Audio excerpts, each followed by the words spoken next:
The Browns signed a linebacker this morning. It might not be a household name, but here at the channel, we're going to keep you guys informed and up to date on all things Browns. So if you have not subscribed, please go ahead and do so. Plus, we are less than 50 subs away from reaching a pretty decent milestone, 15,500. So hit that big red button and subscribe to start today's show.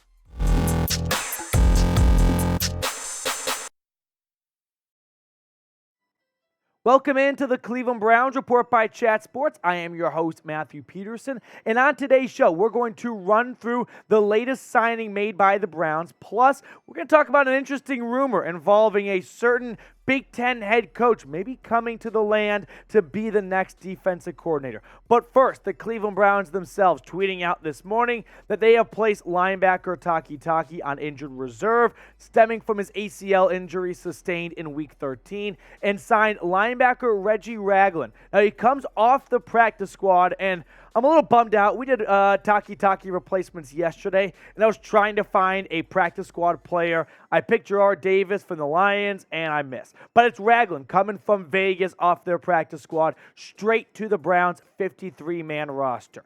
Last season, he played in all 17 games for the G-Men, started 9 of them, 67 tackles, 2 tackles for loss. I talked to our Giants Now host here at Chat Sports, Marshall Green, about him, looking for kind of a scouting report. He's like, hey, good run stopper, awesome size, just not good in coverage. So that's what we got going for us here. In his career, he was a former second-round pick out of Alabama to Buffalo, tore his ACL his rookie season. Then Sean McDermott comes into town, goes, I don't need an extra linebacker with my 4-2 setup. So he gets traded to the Chiefs, was there for a couple of seasons, then to the Lions, then to the Giants, and now, well, coming off the Raiders practice squad where he has not played a snap all season.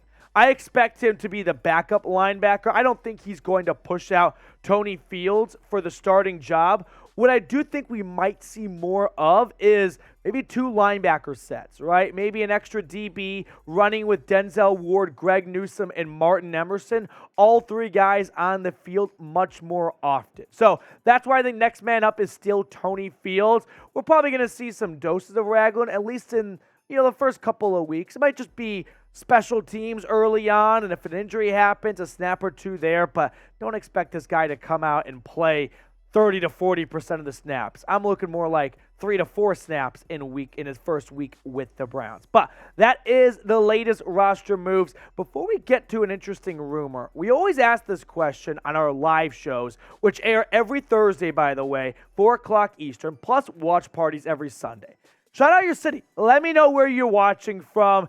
If you haven't tuned in for a live show, use this as an opportunity to, rep your hometown, get your area code down in the comment section below. So let me know where you are watching today's show from. Next up on the show, let's talk about the potential next DC for Cleveland. And that is Jim Leonhard, the interim head coach at Wisconsin, who, well, actually no longer the interim head coach, right? It's Luke Fickell now. So Leonhard initially said, if you're not big in the college football world, I'll kind of debrief you. When Luke Fickell came over from Cincinnati, it was like, oh, well, there goes Leonhard, who many people thought might just take over as the head coaching job. Ultimately, not to be the case in Madison. And then on a bit of a surprising move, Fickell was going to keep Leonhard as his DC, which sounded like a pretty good move to me, and I was kind of surprised that Leonhard was going to stay in Madison. Never mind. Moving on now, okay? Ultimately, a 180 decision happens, and Leonhard puts this out on Twitter. I'll read it to you.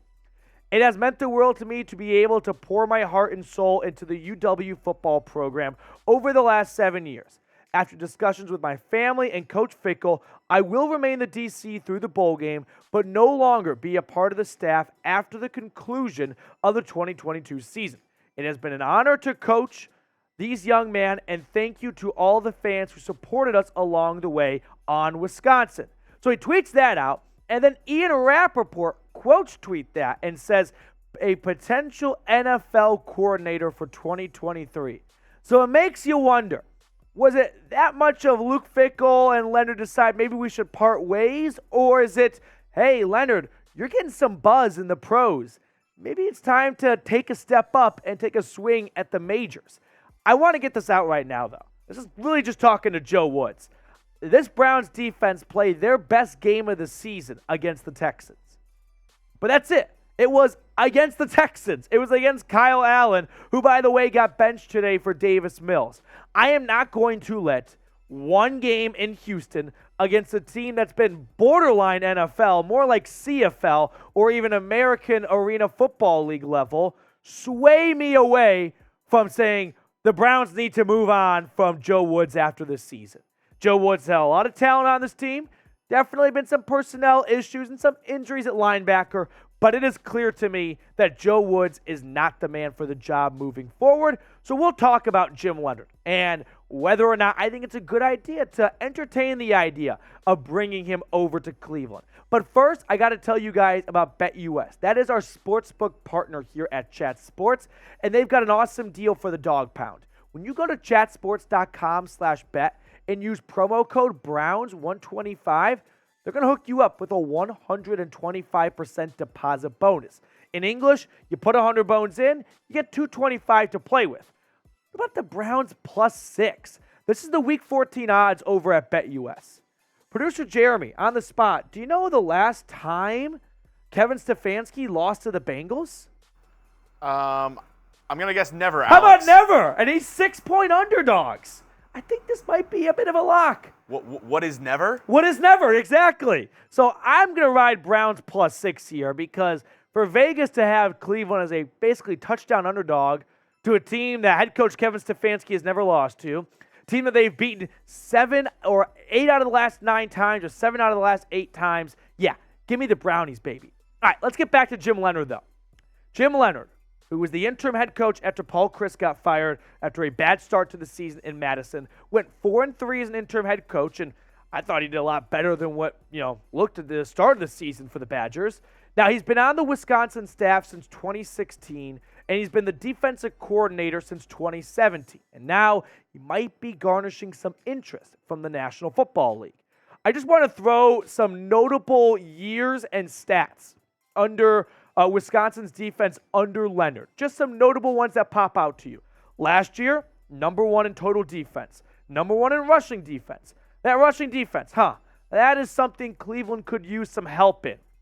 2021, also number 4 scoring defense. In 2020, number 5 total defense. 2019, number 1 in third down defense.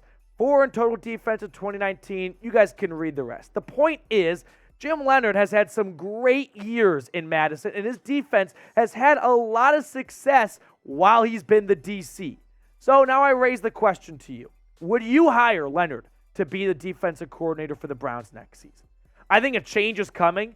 I really don't see a way Joe Woods keeps his job unless the Browns not only win out, but they win out because of the defense. Overall, my take on this, going from college to the pros is a huge wild card. I thought Matt Rule would be a lot more successful in Carolina than he was. So I'm a little bit hesitant to just look at what a college coach did and what his defense ranked in Big Ten football, playing Nebraska and Maryland a couple times a year, compared to what it's like to play in the NFL. So for that reason, if I had a button, or I'll put kind of my N for no, as fun as it might be to bring on a guy who's had a lot of success in Madison, and I've got my own notes here. Yes. So the jump from the pros, from college to the pros, worked for some coaches. This is what I want to illustrate. Worked for Pete Carroll, right, USC.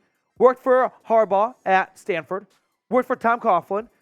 Didn't work for everyone, though, right? Did not work for Matt Rule. Didn't work for Nick Saban, for Spurrier, for Petrino. So it's got its hits. It's got its misses. It's not a complete science, but honestly, I'm probably going to pass on this and go in favor of someone who has been in the NFL this past season. All right, before we let you guys go here, we got Petey's Doghouse, which, depending on how the game goes, wins or losses, we go a different direction. Coming off a win, it's good vibes, right? It's good energy here.